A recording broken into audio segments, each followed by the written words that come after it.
have something really good, a hot topic in the news, but he's been charged with crime. This is a show where I try to educate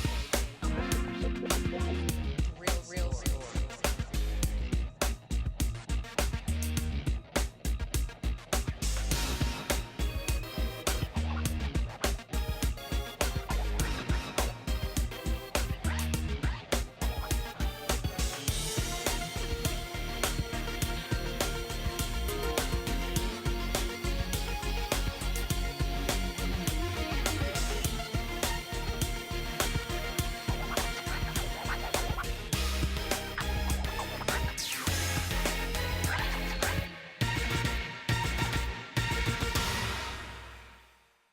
Thank you for watching Truth and Justice with Vivian King. Tonight we want to talk about all of the recent police shootings in 2012.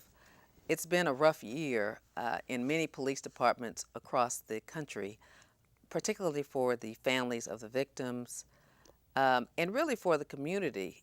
And we're all a little bit upset about it, we're hurt about it, and we don't really know what to do about it. So tonight we decided we would just start the conversation so that we would know how we feel, where our community is, and what we can do about it. Create suggestions for what we can do about it. I'm frustrated about the apathy in the white community. I believe that the white community responds either defensively or apathetically. And when I say apathetically, I mean I don't care. It's kind of like Michael Jackson's song that was released right after he died. They don't really care about us. And I think that that's one of the painful things about discussing this. So that's my feeling. I'll talk a little bit more throughout the night as to why I feel that way. And it had to do with an interesting discussion I had with the prosecutor in the DA's office about something very similar. So, Danny, I have in the audience Danny Sneed, who is, as you know, has done 15 years in prison, and he works with the Path to Freedom Ministry at St. John's United Methodist Church downtown. I also have Danny Muhammad in the audience. He's a former police officer and businessman, current businessman. And then I have Damon Parrish, who is a local lawyer and frequent visitor on the show. We asked other people to come so that we would have at least a different racial discussion. And although some of my white brethren wanted to be here tonight, they had other commitments with their children, or one other person was out of town that couldn't show up. So this is our crew for tonight. Danny, please tell us a little bit about two shootings bother me a lot. We can talk about a lot of them, but the one that bothers me a lot is the Michael Brown case in Ferguson, Missouri, particularly because he's 18 and because I heard he was left shot 6 times on the ground for hours without the officers trying to get any emergency response team to try to aid him. And then also the New York guy who we heard on tape saying, "I can't breathe, I can't breathe." Those two really bother me. So tell us about Michael Brown. What are the facts? Okay, thank you, Vivian, for having me here today. Now, the Michael Brown case is something that you would have to be, not have a television not to hear about. Today is September the 3rd. This case is almost a month old. It happens August 9th. And up until today, we still know little about what happened that day. But these are the facts that we do know. We do know Michael Brown is deceased, and he was 18-year-old. And after 3 autopsies, we know he was shot 6 times. The facts of the case that are reported, and this is from the police department, that on October 9th, the officer in question that actually did the shooting was Darren Wilson. Wilson drove up to Mr. Brown and his friend Dorian Wilson and ordered them off the street. An altercation took place between Mr. Brown and Mr. Wilson through the police car window. A shot was fired within the vehicle, and Mr. Brown and Mr. Johnson began to flee. Officer Wilson left his vehicle, fired his pistol at Brown, and confronted him. Officer Wilson fired several shots at Brown, fatally wounding him. And that's how it's being reported factually. But when you hear witnesses' reports, they kind of conflict somewhat of how the officer or the police department is reporting the facts. Just as I was coming in this morning, to the show. I got a call that Dorian Johnson, which is his friend that was with him, may or may have changed his story on what he initially told uh, uh, investigators or what happened. And now this is hearsay because I couldn't verify it, but they're saying that he may have changed his story to say that Michael Brown actually was trying to get the gun from the officer through the car window. But that was hearsay because I hadn't heard anything on the news to validate that. Well, let's stop there and discuss what we know about the Ferguson shooting of Michael Brown. We have two Dannys tonight, so it's going to be interesting. But Danny Muhammad, as a man in this community, what is your take on it? And then after that, I'm going to ask you, what do you think your take on it would be from the police department when you were a police officer? What do you think officers would be saying about it? But first, just as a man. Well, as a black man, it's most definitely something to be concerned about because I have children, I have nieces, nephews, and we're out in the same, we're out in the environment where, we may come across police. And I see as, regardless of how we respond to them, the possibility is that you could be killed. You could literally leave your house and not come back home safely. So it's pretty frightful right now for me as a black man. I understand. I agree with you. Now tell me what your take on it would be if you were still a police officer. Well, as I spoke with you a little earlier, first of all, thank you for allowing me to be on the program. Thank you. And I thank you for the invitation. Your opinion's important. Well, as I was speaking with you a little earlier, I was talking about the community-oriented policing, cops. We use that analogy oftentimes, and this is one of the things that when I was working for the Houston Police Department, Chief Lee P. Brown implemented that. It was very big.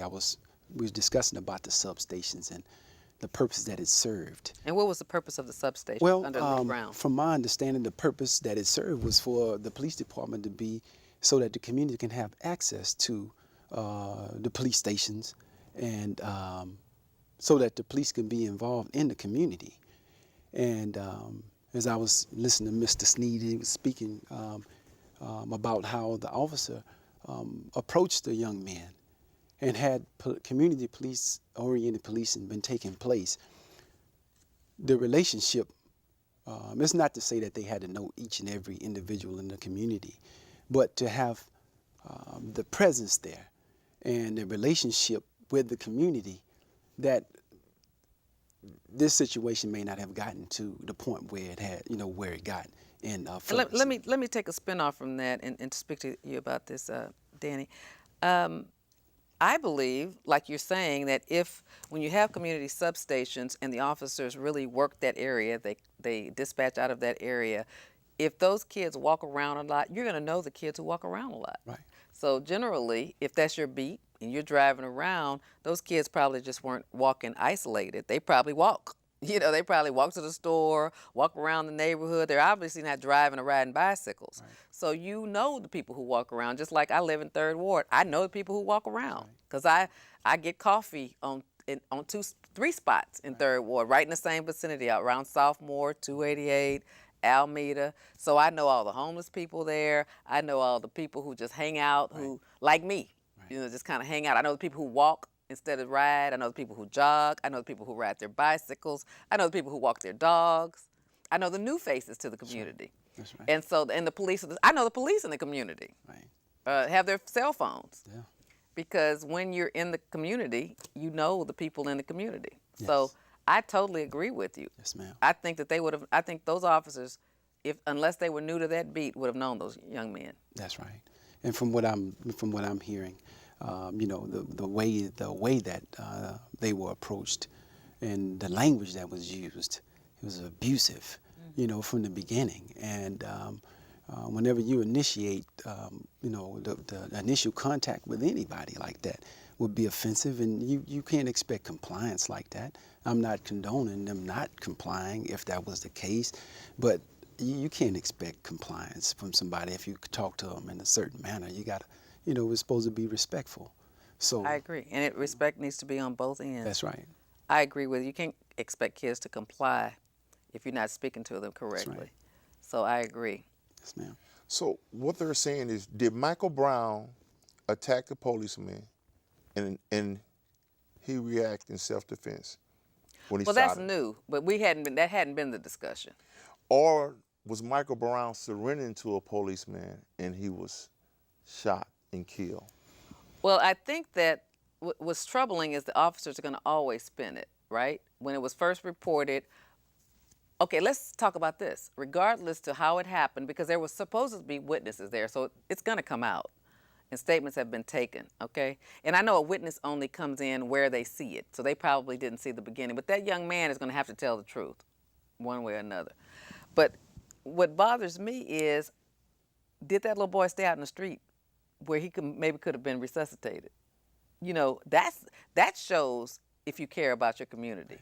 If a police officer shoots somebody, emergency equipment and emergency vehicles should immediately be responding to the scene and rushing that little boy to the hospital. I mean, so one of the reports I heard is that he laid out in the ground. That's what people were so offended by. 4 hours. For 4 hours. How can you let somebody, even if he's dead, that's not decent. Because you never know, unless someone's approaching him in a medical capacity, whether he can be revived or not, why would he be laying in the street? To me, that already shows the officer's attitude towards him. He was just like a dog. You just, like what do you call it, roadkill. What's your opinion, Damon? Well, we've talked about this before, and I think this is another example of the over-militarization of the police force. Yes, When you have officers who are in these community substations which operate as forward operating bases. You have officers with tactical vehicles similar to tanks. You have sniper squads. You have SWAT teams that act like special forces. And like any type of military combatant, you need an enemy. You need a war, you need an enemy. And the war now is, of course, the war on drugs. It's been that way forever, the war on crime. And who is the enemy? You have to have an enemy. It appears now the enemy will be, and has been, minorities, particularly the black and Hispanic community, particularly the men. Well, particularly black men. I'm not even going to say Hispanic men. How many Hispanic men do you usually get killed? I mean, it's true that black men probably are the largest of the enemies out there. And everything you've said But we're so not far, the largest population because there's more Hispanics than there are black men. Correct. But we are the most recognized as the enemy. And everything you said kind of correlates with that. The fact that in war, when you shoot an enemy combatant, you don't call for help. You let that person die. You shoot to kill. Things that are happening now are, to me, symptomatic of a police force that is no longer community-based, community service, but more or less, hey, we're at war, and we have an enemy. And we have all these new toys to play with. Let's go play with them. Yeah. Which also explains the harsh language. Soldiers don't ask nicely to enemy combatants to lay down. They come at them hard and fast, establish dominance, and do what they feel they must do. And they view any type of action that is not a complete and total acquiesce to their authority as a challenge to their authority, and it must be dealt with in the most aggressive way. That's what we have here. We have an over-militarized police force that are treating black men as the enemy and are reacting the way a soldier reacts against the enemy. Wow, that's a deep statement, and it's a lot to process, but it sounds true. That's what's scary about it. What do you think, Mr. Muhammad? Well, I think I agree with you totally, because what you see abroad is what you'll see happening here real soon, and we can see it as been stated that the militarization. In fact, Channel 11 did a news story about League City. I think it was League City. One of the cities, some of these cities are getting access to the military equipment. And you have a law enforcement, who has equipment for military combat, but they don't have the training for that.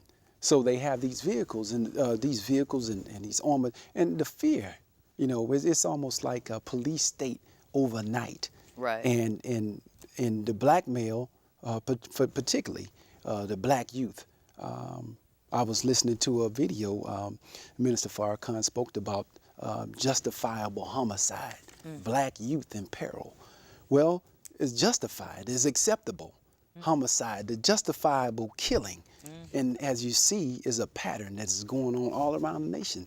It's black, and it just continues. So it's justified. So me as a police officer, well, hey, I have a, if I'm in that position and my mind is like that, which is not, I'm thinking that, hey man, I may have a chance to get off of this if I have ill intent Right. of carrying out that type of behavior.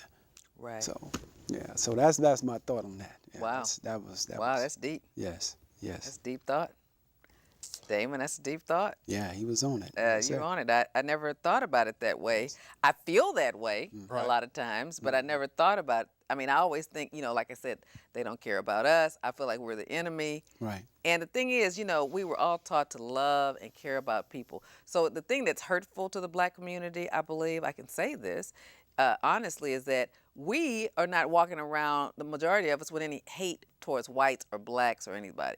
We're trying to treat everybody the same. It's a natural instinct for us. I mean, we're not trying to do it. Right. It's not on our minds. We're not looking at police as the enemy, but we recognize as soon as we get stopped by the police, anything might happen. I got stopped by a Bel Air police officer, I think it was Bel Air, a police officer a few years ago. In the morning, I was going to the cleaners. I've gone to the cleaners in that area for a long time, and he stopped me in a very aggressive manner, right? Okay, I'm an old lady, I'm over 50, he stopped me in an aggressive manner like that, and he said, you're using your phone it was when the cell phone laws came in school zones. You're using your cell phone in a school zone. It was like, I guess the law took effect September 1st, it might have been September 3rd, like today. Right. And I'm like, excuse me? What are you talking about? I don't know what you're talking about. Well, don't you know it's the law? Look, it's signs over there, because it was a church across the street. I didn't even think of it as a school, but apparently they have a school over there. And he was like, don't you see the signs? And so I was sitting there thinking while he was back there running me, I was like, no, I never saw the signs. Let me get out and see the signs. So I got out of my car, and he hollered at me like I thought he was about to pull a gun on me. He said, he was telling me, don't you see the sign? And it was behind me. So while he was sitting there playing on the computer, I just decided I'd look at the sign. So, because I had never seen the sign, and I don't watch the news, I don't watch TV, so I didn't realize that law had gone into effect. I knew it was discussed, but I didn't know. So I was and he screamed at me. And I looked at him real crazy and got back in. I complied. I got back in the car, never saw the sign. And it was I believe it was right after the Robbie Tolan situation happened. He waited an extraordinarily long time before he came to my car. And when he did, he said, who are you? What are you? What do you do? And I said, I don't even think I said I was a lawyer, but I just said I'm on my way to work. I was picking up my dry cleaning. And it was early, like 7:30, 8 in the morning. And he said, well, I'm just going to let you go. I'm not going to give you a ticket. And it was almost like he surrendered. Like he called somebody or figured something out. Because I don't try to call any rank, because some cops might hate lawyers, so I didn't say anything like that. But he kind of backed down after that. I think he realized he would talk to me too ugly. And I was older than him. Maybe. Or maybe you're not the enemy. I mean, you are black, but you're not a man, and you're not young. Right. And I think history has shown that as a black man, I wouldn't hop out of my vehicle if an officer said that to me. I would just sit there. Right. Right? And you're not a threat to him. And I wasn't even thinking. I was just thinking he said the sign, and I was like, I hadn't seen any signs like that around here. So while he's playing on the computer, I'll glance at the sign. I mean, I wasn't even thinking about, it's a cop, I shouldn't move. He left me too long, and he acted like I was stupid. And I try to act like I know a little something. So I wanted to see the signs. I didn't have to go far. I just needed to go to like the back of my car to see the sign. But anyway, I did comply. I realized, because he was so mean when he said it. He saw me get out of the car. I didn't have anything in my hand. Well, I guess He'd already been to me, and I'd already given him and I keep my license and my license and my insurance card together. So I hand it together. I keep it folded together. So he already had all that. So it wasn't like he'd seen my hands. Well, I guess it's good that you weren't a man. It wasn't at nighttime. Yeah. And I'm going to guess, Vivian, your car is probably not a car they would associate with the enemy. Probably not. So you had a few things going for you, which is good. Yeah. And I looked like I was dressed for work. I probably had a suit on or something similar. Oh. Or a dress. Okay.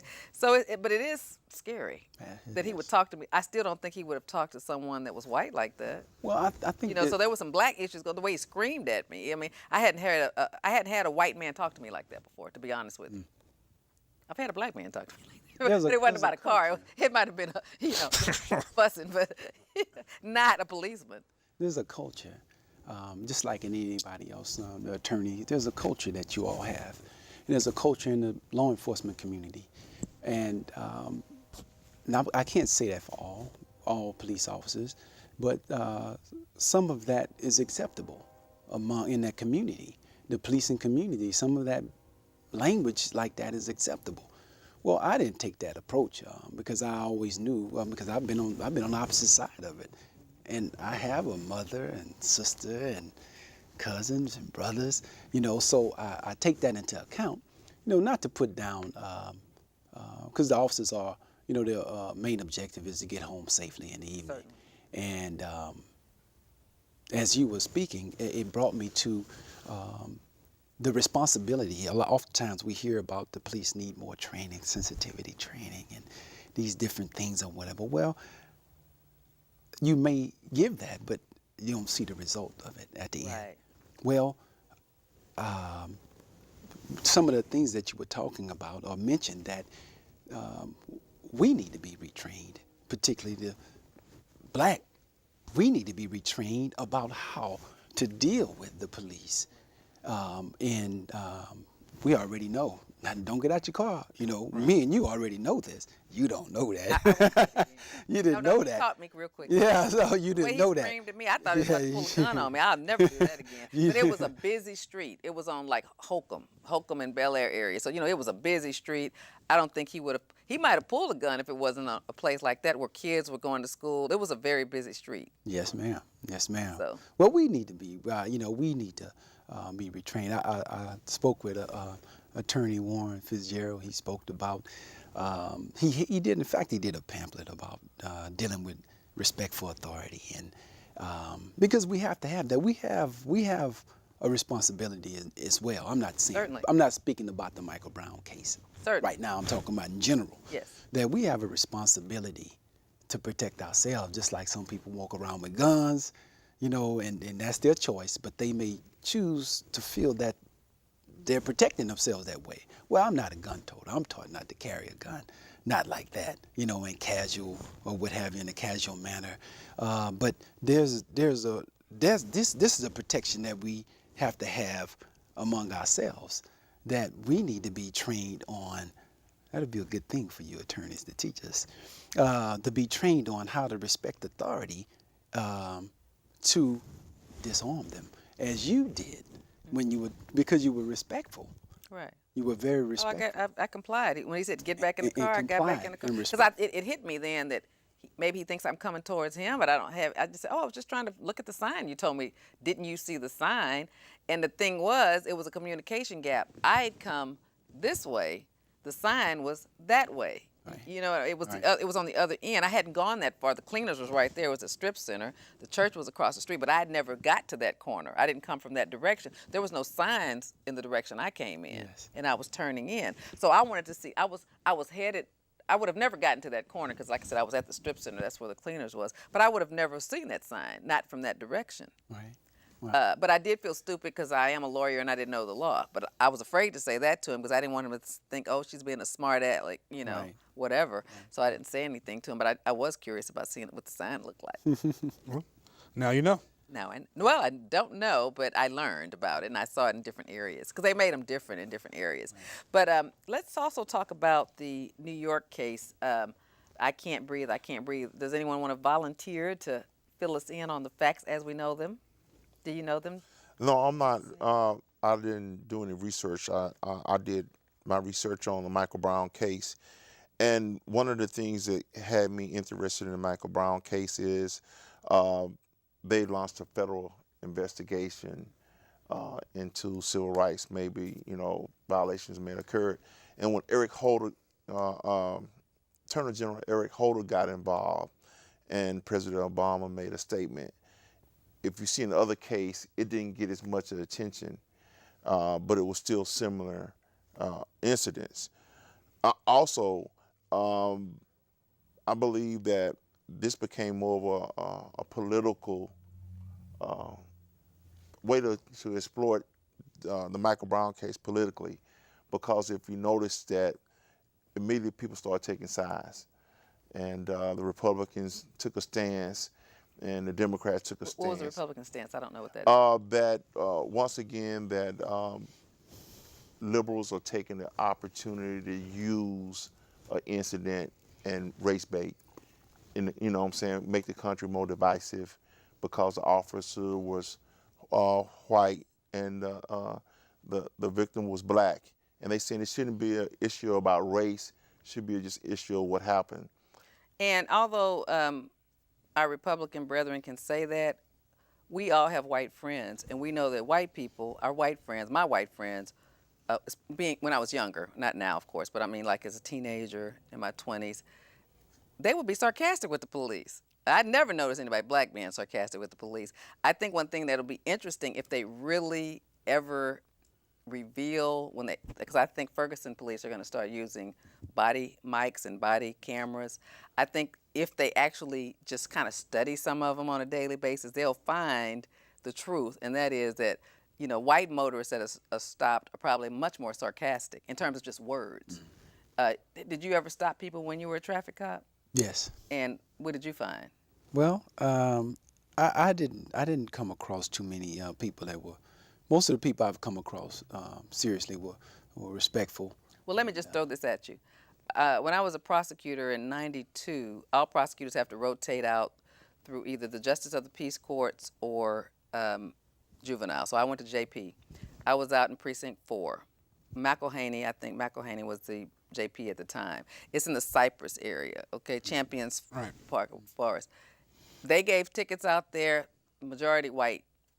They had to, back then in '92, carry little mics, little cassette tapes, because it was mostly housewives out there, and they had a habit of running a lot of stop signs in an area where kids crossed, okay, in like subdivisions. Every female, they were white females, young, beautiful white females with children, would get these tickets. They would come in and say the cop was rude to them. If the cop was black, he was racist, and they would have to, every complaint had to be recorded, and they had to like show them, no, this is what actually happened during your deal. Every ticket they wrote, and this is in 1992, because the white females did not believe that they should get tickets. Right. You know, no black female would do that. You know what I mean? We would just pay the ticket. So that's where I got that opinion from. Although it might have been wrong, maybe it was just that community, but they did not feel like they were supposed to get no tickets. Okay, so they had to record every ticket, and so when she came in, whoever she is came in and complained, when they filed a ticket, they had to file a recording. Yeah, and they had to pull the recording out to show what she said to the officer when the officer gave her a ticket to make them back down. Were they aware they were being recorded? I don't think so. They don't have to be. You don't have to know. As long as the law in Texas on eavesdropping is as long as one person, as long as I'm a part of the conversation, I can tape record you without you knowing it. What I can't do is leave a tape recorder in your house right now. Like if you wanted to tape record your wife and you have a tape recorder in the house to tape record what she's doing, because you're not a part of that conversation. But if you want to turn your tape on right now, you can tape me. And I don't have to know it. That's the law in Texas. You want to talk about the man who was choked to death in New York? Yes, sir. All right. I don't know all the facts, but basically it was an African-American, 400-pound guy. Witnesses say he was... 400, wow. He was a big guy, and he was tall. He was probably 6'4", 6'5", 400 pounds. He was a big guy. People who know him say he maybe was a little slow. Don't know for sure. But anyways, he was approached by Officer Pantaleo. I can't say the guy's name. The officer thought that he was selling drugs or doing something illicit. Asked him to turn around. The guy kind of did slowly, but did. Officer then put him in a very aggressive chokehold. And it's a chokehold that they ironically teach in the military as well. Wow. It's a chokehold. They threw him on the ground, face first. The guy hit his head on the ground hard, and the officer then proceeded to put him in a chokehold while he's on the ground. And the man is Garner. I think Eric Garner is his name. While he's on the ground, he's telling the officer, hey, I can't breathe. I can't breathe. You're choking me out. And the officer kept choking him. He kept choking him until the guy stopped moving. Now, the officer in question is significantly shorter and smaller in size than Eric Garner. Officer is probably about, I don't know exact height, he looked to be in the video about maybe 8 inches shorter than he is. Definitely a good 100 to 200 pounds lighter than he was. So you have, once again, a show of dominance. You got this white officer who's approaching who he believes to be an aggressive black man who is taller than he is and stronger than he is, and through his use of training with military-style tactics, put him on the ground and choked him. Now, I don't personally believe that officer intended to kill him. But let me ask you this. This is what bothers me about it. If someone says I'm choking, to me their body should be surrendering. So if somebody's choking, they definitely can't be fighting you or doing too much other than to try to breathe. And so if someone's saying that to you, it just seems like you'd let up a little bit. That's what I'm having a problem with. If somebody's telling you that, you should be seeing signs. You don't just go from alive to dead. I mean, to me, your body has to be, surrendering or relaxing or something has to be going on. That's what bothers me about it, because he goes from I can't breathe to stop breathing. I mean, it was just like that. Everybody saw it. So it's like, what are you trying to do? Well, once again, he was trying to... He knows he doesn't have a gun or a weapon because he can't get to it at that position. And he probably already checked him out too. He was trying to control him. It's about dominance. It's about exerting force. And I believe these kind of tactics happen all the time. People die from them, and certainly people aren't recording them. And I think with the public recording this, you brought to light something that probably happens routinely in this neighborhood. Probably happens routinely in every neighborhood. Overly aggressive police officers. And I think one of the reports said that chokehold had been banned. That's what I don't know if that's true or not, but I heard that it had been banned. Let me tell you about chokeholds. Chokeholds usually aren't an effective way of subduing somebody. It's a good way of killing somebody. I mean, and I think officers are trained in a variety of non-lethal ways. Twisting an arm hurts, you can put somebody down. They have batons, they have pepper spray, they have taser guns, they have all these other mannerisms. When you choke somebody, that's an act of violence with the end result of usually to kill. Right. Now, if you stop short of killing somebody, you can do that, obviously, but I don't think it's a surprise to see that you choke somebody and they die from it. Well, especially if he's a big guy, because not only I can see someone being afraid because someone's big, but if they're not fighting you, a big guy, you would think a fat, overweight guy will die easier, though. They'll stop breathing faster. I mean, because a big person is not as healthy. So they can't really take what's happening to them as easily. And also in this particular story, I believe if that man, Mr. Garner, really wanted to overpower that cop, he could have, yeah. Definitely could have. Because the way he's saying it, I can't breathe, it sounds like, I want to comply, I want to breathe, I just want to breathe. It doesn't sound like, if you don't stop, I'm going to kick your ass. He's not saying anything like that. You know what I mean? He could be saying that. He could be, I mean, when he's using the words to say, I can't breathe, he could be using the words to say, F you, you sorry, B. You know what I mean? I mean, he could be cussing him out. And he's not doing that.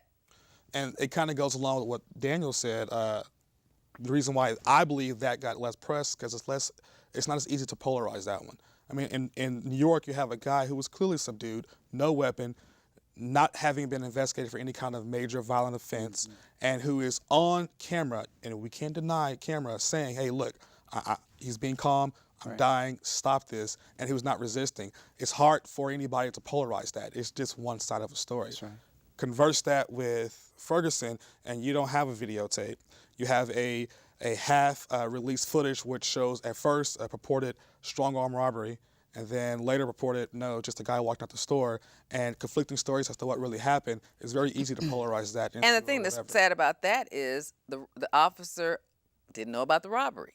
Correct. And so the thing that's so polarizing for the police department is to put that out there. When we want the officer's name, before we release his name, we have to release what we've investigated to find his bad conduct. His bad conduct, I mean, will not, as lawyers, we know that the bad conduct shouldn't be admissible in court because it goes to the state of mind of the killer. And the state, if the killer doesn't know, then it can't go to his state of mind. And I think he'd already made a report of what he thought would happen.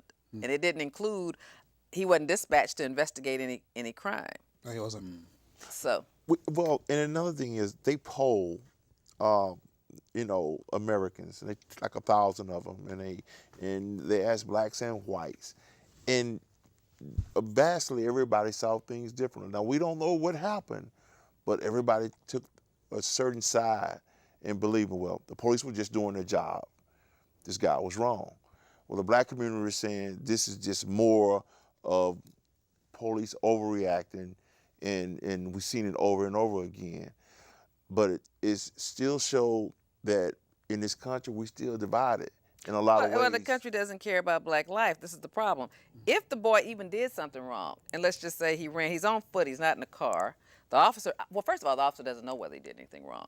But even if he just disrespects you, do you have to chase him down? I mean, is that really a reason to chase somebody down? It's not a capital offense. It's not a felony offense. I mean, he hasn't committed a felony in his presence. Guess what? You can cuss a cop out. It's not illegal. That's right. That's no crime.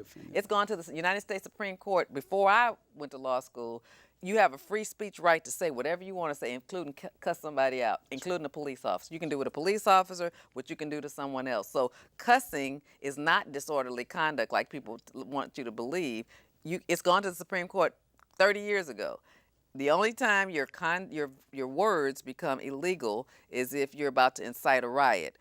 If what you say is like, let's kill everybody in this room, and then people start reacting like they're actually doing it, like you're starting a revolution, a physical revolution. The theater's on fire.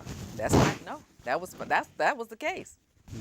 If you just shout the theater's on fire, they had a free speech right to say it. That was not illegal. They arrested him for it, but it was not illegal because the theater wasn't on fire. And it was no sparks, it was nothing to support that. It's just someone saying something crazy. Another case that went up was when it said F the draft, but the words were written out on a T-shirt. Yeah, I mean, you can say whatever you want to say as long as you don't incite a riot, and that means it's about to happen, like you're calling people to arms. Or even recently, a case came out 2 years ago, you can actually flick a cop off. Right. You give him a finger. Because that's not inciting a riot, because you're just saying, you're giving your free speech right. I can't stand you. I hate you. Yeah. But you have a right to tell someone you hate them, including a police officer. That's not illegal. You need to give a disclosure with that because you don't want anybody to think it's okay to do that in Houston. Well, I'm just saying what the law is. Yeah, I'm just saying what the law is. And so I just want people to know that because a lot of times, like you said, people, when they take sides, they'll justify it like it's okay to chase down a kid, even if it's shoplifting. I mean, the guy's walking. You can follow him home slow. I mean, he's going to go home. Somebody knows him. You can ask all his friends. I'm sure if one of them was running, the other one wasn't. I mean, really? But, to play devil's advocate in the Ferguson situation, I don't think the officer is saying because of the strong arm robbery is why I shot him. I think he's saying because he was going after my gun and acting self-defense. Now, so why did he get that close to him, though? Why is the officer that close to him? It's kind of like Trayvon Martin. Why are you that close to this He called man? him to the car. But why? Power, dominance, control. But even if you call someone to the car and they're looking in the car, you called them there. And if he reaches for your gun is clipped on, so you can't take it off. And all the officer has to do is drive off if he gets too close. I mean, none of that makes any sense. And obviously the officer had to get out of his car with his gun to shoot the boy. He didn't shoot him from inside his car, did he? So how is he going to explain that his life was in danger when they were fleeing the vehicle? And how are you going to explain it when you call somebody over? And as soon as the boy is rude to you, or even if the boy reached in to look at something or touch something or grab something, just drive off. I mean, your gun is strapped, right? Well, it's holstered. You got to unsnap it. I mean, so the boy is not going to unsnap it. You have to be a trained person with guns to understand how to get into somebody's car and unsnap it without them hitting you or popping you or doing something to you. That doesn't make any sense at all. It's going to be hard to explain logistically when they bring it in court. He's going to have to show everything that happened. It's going to have to make sense. And people have to believe it. I mean, I'm not a gun person, but if I had a gun holstered on me, you couldn't take it from me from outside the car. My instincts wouldn't let you do that to me. So I wouldn't think I had to shoot you to stop you from taking a gun. I'll drive off. I'd drive off. I'd hit you. I'd bite you. Anything. I mean, if you put your hand there and it's not supposed to be there, I'm going to bite you. I'm going to do something. I don't know the facts that well, but was Michael Brown in the car or was the officer in the car? Because I thought Michael Brown was in the car and the officer was out the vehicle. No, the officer was in the vehicle. The report said that Wilson drove up to Michael Brown and Dorian Johnson and ordered them off the street. An altercation took place between Michael Brown and Officer Wilson through the police car window. A shot was fired within the vehicle, and Mr. Brown and Johnson began to flee. Officer Wilson left his vehicle, fired his pistol at Brown, and confronted him. Officer Wilson fired several shots at Mr. Brown, fatally wounding him. I don't really, I'm listening, and I've been hearing it, a little bit on the news. I don't listen to it in full detail. I haven't listened to it in full detail. This is a common thing that's going on. Right. Justifiable homicide. I don't want to look at it casually like that, Right. but it's going on frequently, very frequently. Hey, we have a caller. Let's stop Okay. this for a moment. Caller, thank you for calling Truth and Justice with Vivian King. What's your comment? Yes, good evening, everyone. Good evening. I think, we all know the history of us in this country. We might be in 2014, but these same people have this same issue with us. And it's crazy to me how, not that we shouldn't expect anything different, because we are in 2014. Our generation went to school with white people and, things of that nature. And like a generation above me, I'm 46. They didn't got educated in the 70s and they moved their kids to the suburbs and things of that nature, with integration and all that. Now, even though it was a lot of flight, when a lot of suburban places, when a lot of black people, got educated and got good jobs, whatever, a lot of them moved further and further away. So they still have that same, I don't say attitude about us, but they still want to be want us to be in a servitude situation too. Now with that young brother Brown down over there in Missouri, it was supposed to be for a jaywalking situation, just walking in the street. Yeah, that was the original report, jaywalking. I remember that. They said it was jaywalking. It was jaywalking, and the police came up on them and like told them like they some little kids, and of course they get out the street or something like that. You probably called them some niggas. Who knows? Get out the streets. And they probably looked at him like, get out, and said something, and that right there that right there triggered the whole situation, and there's no way that dude should have shot that brother over that. You know what I'm saying? Even if my thing is also, this is one I don't understand now. Why do they have tasers?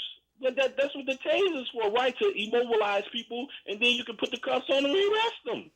Yeah, You know but let me just speak to that. We say that because that's a less serious way, but I would be offended if my son got tased. Because people die from getting tased. But you live. But you live. But I'm just saying. But I guess what's sad to me is that we are so compliant as black people that we'll accept the fact that, well, he could have tased him. There's still no probable cause to even tase him. There's no use of force. He's not arresting him because he saw him commit a felony in his presence. He didn't see him shoot anybody. He didn't see him rape anybody or run out of a store. Even for shoplifting wouldn't be a reason to shoot or tase somebody. You follow them. Everybody has cameras. You can also record them. A cop can record somebody too. The little boy doesn't have far to go. Where is he going to go? You can put that on the news and somebody's going to turn him in, if you just recorded him. So there's a lot less physical and violent ways of dealing with kids. Jaywalking, he could have taken his cell phone. The officer, I'm sure, had two of them in the car. He could have taken a picture of the boy. You just don't have to do that. You just don't. You don't have to do use of force. I don't want to be tased at all. I want to be free. We have a right to be free. Right. Yeah, absolutely right.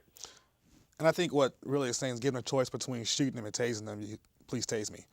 Yeah, but please tase me for a crime you saw me commit. Right.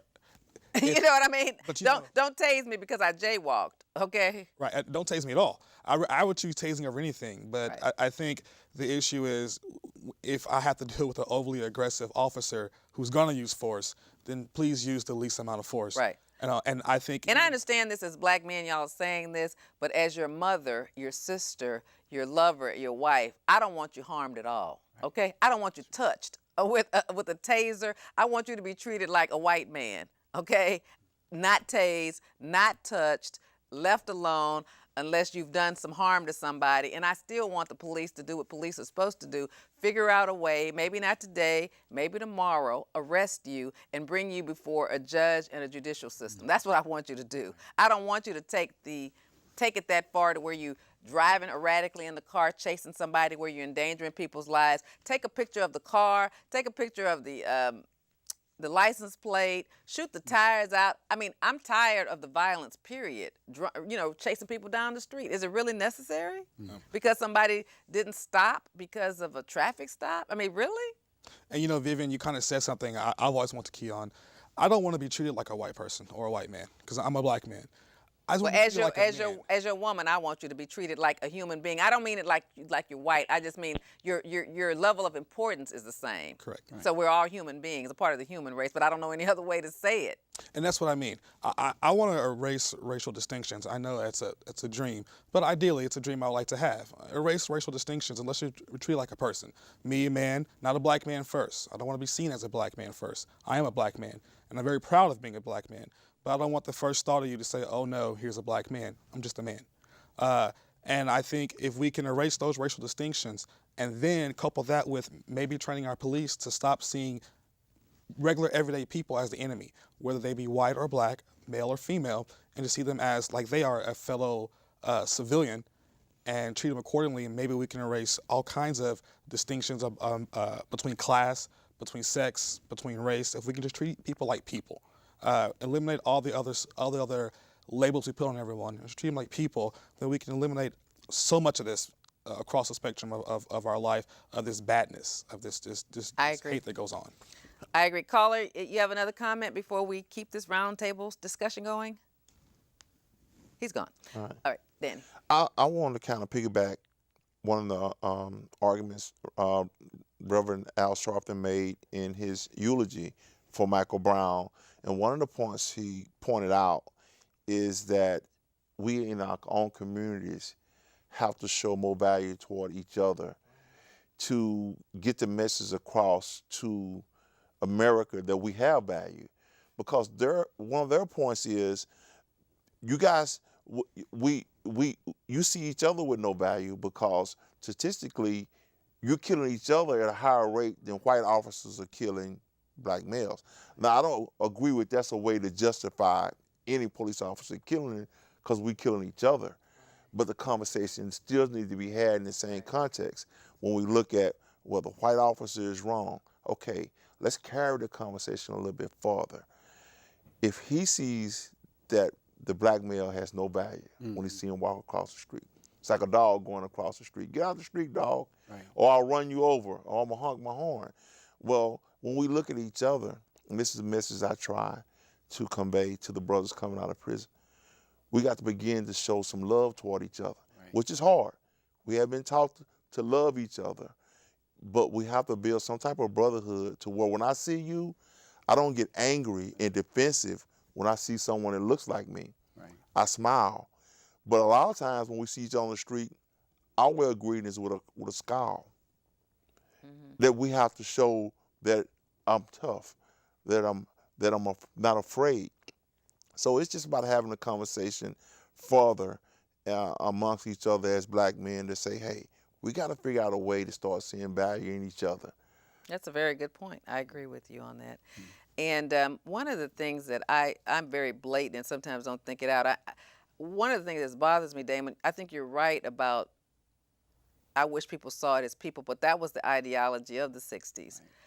One of the things that's frustrating is, to me, I'm frustrated with your generation is, you still got to take a stance. We all want to get along, but when you see racism, you got to confront it like people did in the 60s. You can't just say, kumbaya, my Lord, I wish it wasn't like this. You need to jack somebody up for it. You know what I'm saying? I want to see y'all jack people up more. I want to see y'all get mad more. And not like jack somebody up, like beat them up, but like really get thousands of people out on the street and say, we're going to have this conversation and we're going to make people respect us. You know what I'm saying? That's what I wish I saw, like your age group did in the 60s, like they did. And I guess that's what bothers me, is because you will say that, but your white counterpart that you went to school with would never say what you just said. And we didn't create racism.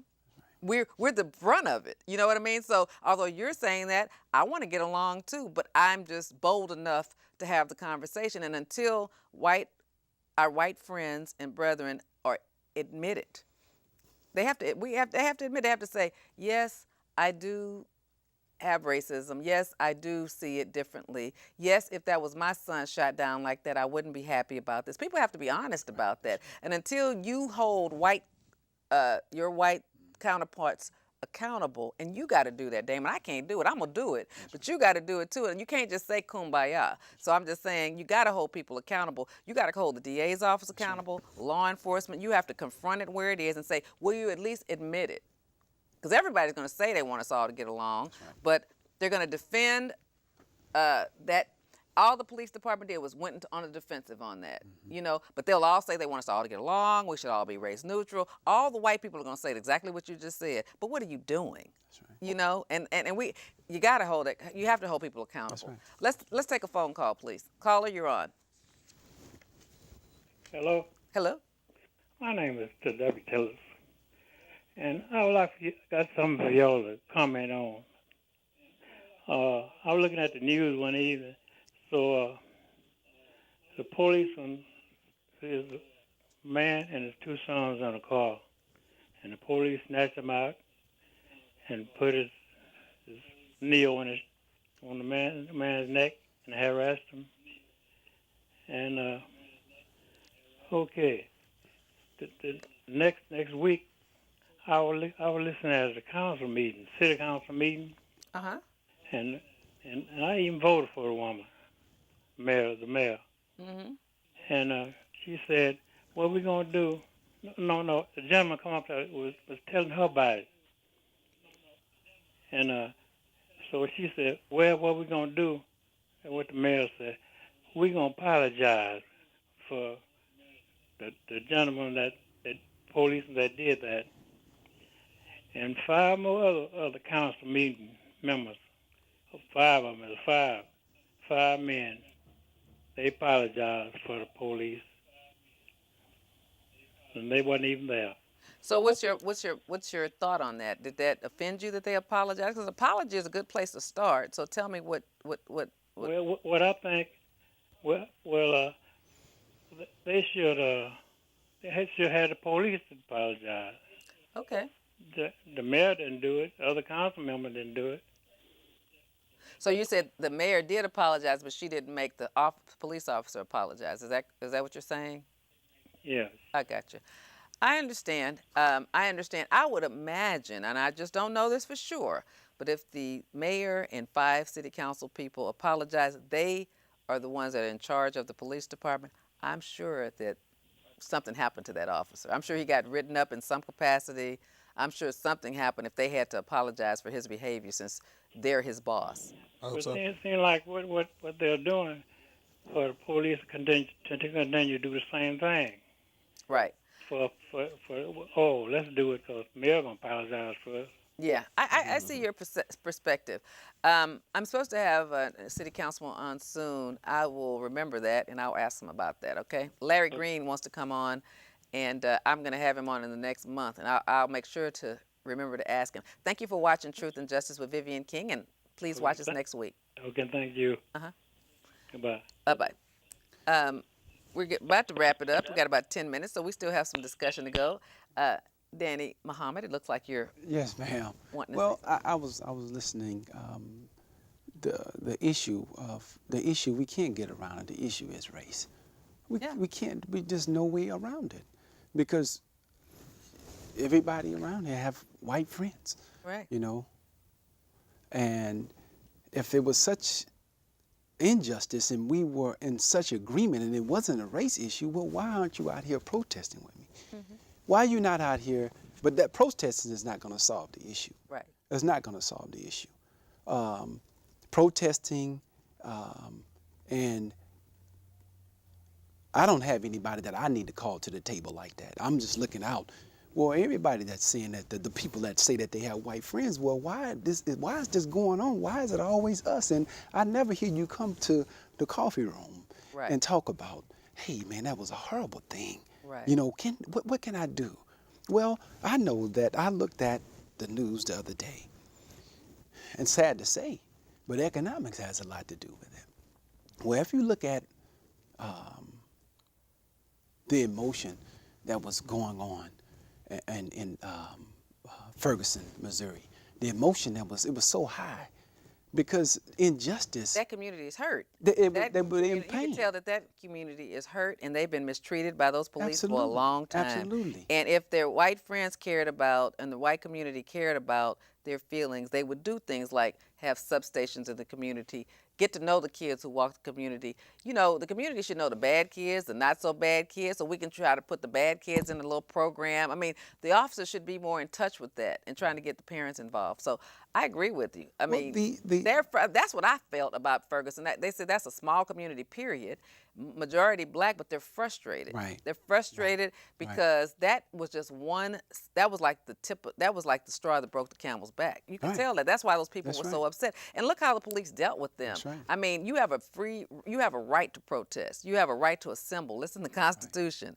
All right? And you're tasing them and spraying tear gas at them as long as it's not violent, you have a right to do that. But they were like, go home. You can't do this. I mean, it was very Yes. it was very dictator-oriented. I think Eric Holder was sent there because I don't really think it was political. I actually, because, Obama's a lame duck. I think that it was just to try to get those people, get them under control and say that somebody to say we care. Right. You know what I mean? Somebody needed to say we care because obviously the white police officers don't care. And if they're going to be policing themselves, that's not going to work. And those people, it's going to be more violence a year from now. It's never going to stop. So I think that the federal government was saying, look, we're listening, the world's watching, the country's watching, and we care. And so we're going to send somebody independent down there that can at least bring some independence to the investigation.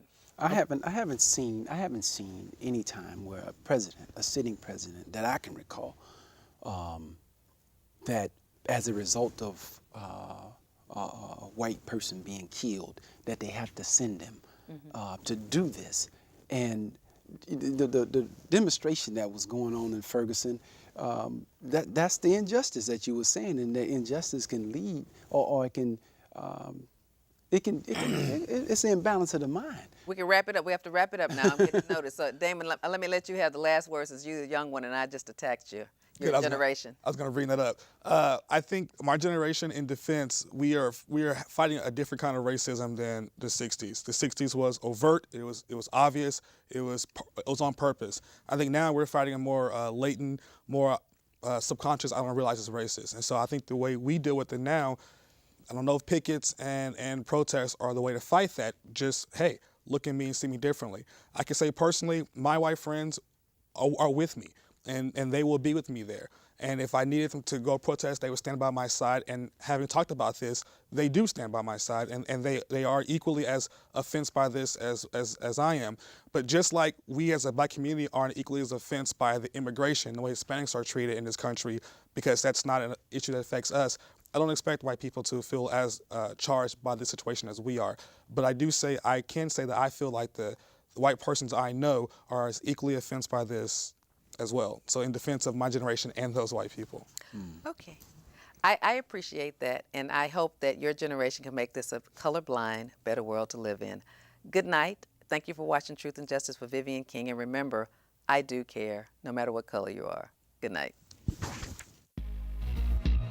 Thank you for tuning in again tonight. We have something really good, a hot topic in the news this week. He's been charged with crime. This is a show where I try to educate.